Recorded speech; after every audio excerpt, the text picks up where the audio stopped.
L'invité de Smart Impact, c'est Henri-François Martin. Bonjour. Bonjour. Bienvenue, vous êtes le co-directeur de la Climate House qui a ouvert ses portes en octobre dernier à Paris. À qui est destinée cette maison du climat et puis surtout pourquoi vous l'avez créée ? Bien sûr.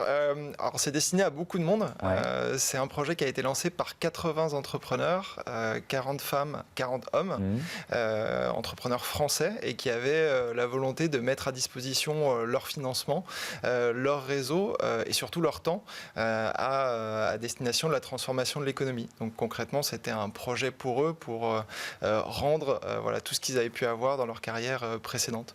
Et ça ressemble à quoi ce lieu ? Cette ambition, elle se matérialise par une maison en plein cœur de Paris de 2000 m² sur 6 étages. D'ailleurs, vous êtes invité et on vous attend pour prendre un café. Ouais. Et c'est un espace qui a plusieurs fonctions. La première, c'est un espace de travail, donc on a à peu près 200 postes fixes avec plus de 70 entreprises qui travaillent chez nous, aussi bien des startups que des indépendants, que des fonds d'investissement, des cabinets de conseil, des scientifiques, des experts pédagogiques, qui sont là au quotidien avec nous.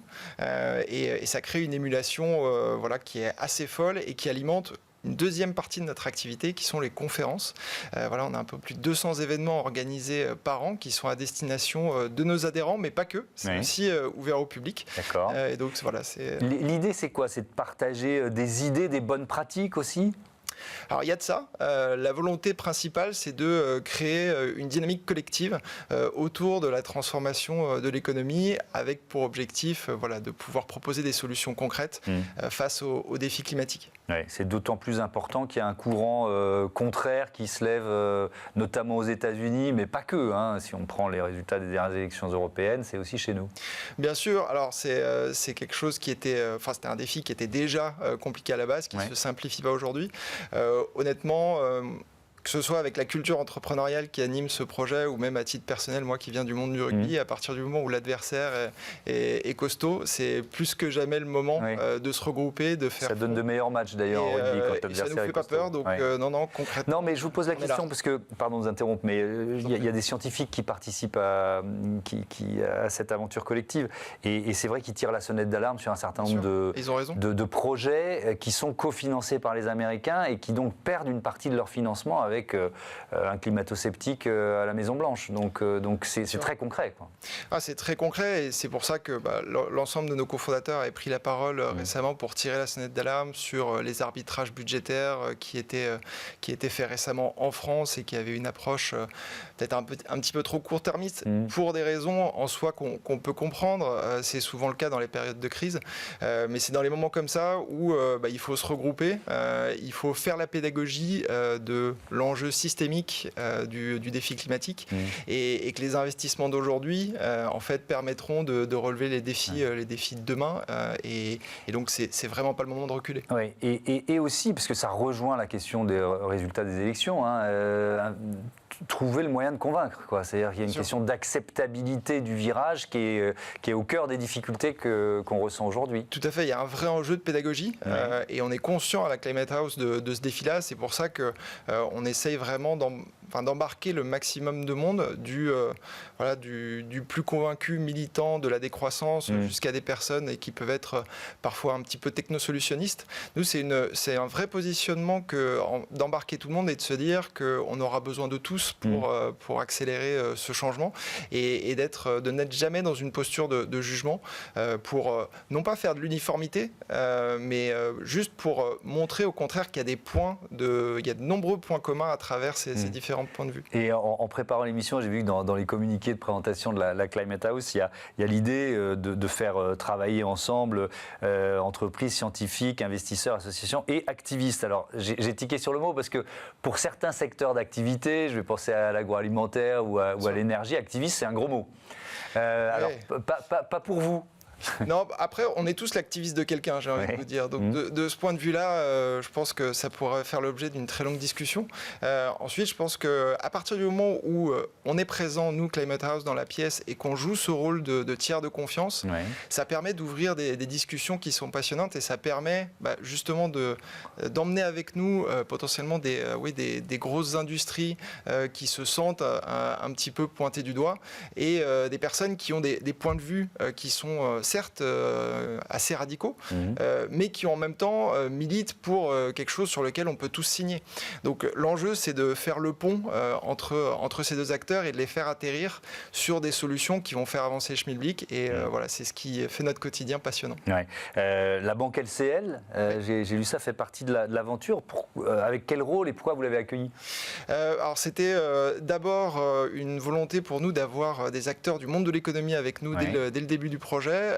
Donc en amont, on a fait le tour des différentes industries qui pourraient avoir envie de s'engager et d'être dans cette démarche concrètement de groupe de travail avec une ouverture potentiellement sur une méthode qui embarque l'ensemble de leur industrie. Donc, mais là, je parle de la banque volontairement parce que le levier de la finance, il est évidemment majeur. Le levier de la finance, par leur scope 3, forcément, a un impact qui est super important. Donc, pour nous, c'était une opportunité de pouvoir avoir un acteur qui soit volontariste sur ces sujets, qui ait envie d'être lucide sur leur marge de progression et de pouvoir nous faire des beaux cas d'usage, des beaux ateliers. Parmi les prochains événements qu'on va avoir, on a des groupes de travail sur la finance durable et la banque LCL, mais pas que. Il y en a d'autres qui rejoignent l'aventure. Nous proposent des très très beaux ateliers sur le sujet. Mais ce levier de la finance durable, il n'est pas vraiment activé. Enfin, ça pèse quoi dans les flux financiers mondiaux, la finance durable? Alors, tout dépend. Vous parlez en matière d'investissement ? Oui. Alors, en matière d'investissement, bien évidemment, qu'il y a une marge de progression qui est colossale. L'enjeu, c'est pas tant de se concentrer sur le point de départ, mais sur ce qu'on vise. Et donc, de ce point de vue-là, nous, ce en quoi on croit, c'est globalement de mettre en place l'ensemble des acteurs en posture d'humilité, donc déjà d'amener ces acteurs, et c'est ce qu'a fait LCL au stade du constat de la marge de progression qu'ils pouvaient avoir, pour ensuite embarquer l'ensemble de son industrie sur des projets de labellisation, de produits d'épargne, sur des projets d'une granularité beaucoup plus forte de leur stratégie RSE. Je pourrais vous lister tous les projets qui sont déjà sur la table et que systématiquement on pousse à adresser avec l'ensemble du secteur. Parce que si en fait on travaille uniquement avec chaque acteur individuellement, la probabilité que derrière les autres fassent exactement la même chose mais à leur sauce va mettre à la fin le consommateur dans la même situation. Donc nous on est vraiment dans une démarche de porter une transformation systémique. C'est pas simple parce que à l'échelle d'un secteur, dire à quelqu'un ce serait quand même mieux pour tout le monde que vous puissiez travailler avec vos concurrents. C'est une démarche qui est vraiment disruptive, mais en tout cas, LCL et les acteurs avec qui on travaille sont super sponsors. Avec ce que je comprends, l'idée de secouer un peu les grands groupes aussi, hein, c'est l'ambition de la Maison du Climat, de la Climate House. Tout dépend ce qu'on met derrière secouer, parce qu'au final, depuis qu'on travaille sur ce projet et qu'on échange avec les grands groupes, on se rend compte qu'ils mettent en place beaucoup de choses. Alors, ça va jamais assez vite. Parfois, on va pas se le cacher, il peut y avoir par-ci par-là un peu de greenwashing. Mais l'enjeu, parfois, c'est même le modèle économique qu'il faut remettre en question pour certains. À sortir faire évoluer. Sortir du produire, consommer, jeter pour passer à l'économie circulaire. Pour certaines marques, c'est juste un autre modèle économique, quoi. Et ce qu'on peut témoigner, c'est que les entreprises sont conscientes de ça.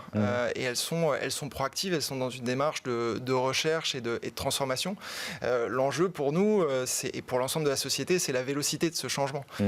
Et c'est dans cette logique-là que notre conviction, c'est que c'est par le collectif qu'on va pouvoir déjà mettre les entreprises dans des meilleures conditions pour pouvoir porter ce changement-là, de se sentir moins pointé du doigt, de pouvoir être à l'aise sur le fait de porter sur la place publique les réflexions qu'elles se posent, les envies qu'elles ont de changement, pour pouvoir potentiellement fédérer leurs clients, fédérer leurs actionnaires, fédérer leurs COMEX, fédérer aussi l'opinion publique, ce qui à la fin permettra à tout le monde d'avancer beaucoup plus vite parfois sur des partis pris économiques qui seront beaucoup plus ambitieux. Ouais. Et alors, je vais revenir aux activistes, parce que moi, je reçois pas mal, évidemment, beaucoup de chefs d'entreprise ou de représentants d'entreprise qui disent on fait des choses bien, mais parfois on n'ose pas communiquer de peur d'être attaqué sur ce qu'on fait moins bien. C'est le jeu. Mais, non, mais je comprends. mais donc vous leur dites de communiquer quand même? Je comprends. En tout cas, nous, ce qu'on leur dit, c'est venez à la maison. Venez à la maison pour qu'on crée ces espaces de dialogue en toute humilité et en toute sérénité pour justement déjà passer cette première barrière de défiance qui s'est construite dans le temps par une approche, parfois dogmatique du sujet, mais des deux côtés. Et de ce point de vue-là, nous, notre approche, c'est de faire de la pédagogie, de montrer que les deux mondes peuvent se parler et à la fin d'arriver à réconcilier économie et écologie. Et c'est pas utopiste, honnêtement, on a des discussions qui au quotidien sont absolument incroyables et qu'on n'aurait pas soupçonné. Et c'est pour ça que je vous invite à venir voir de vos propres yeux. Merci beaucoup, Henri-François Martin, et bon vent à la Climate House. On passe à notre débat avec un affichage environnemental pour les cosmétiques.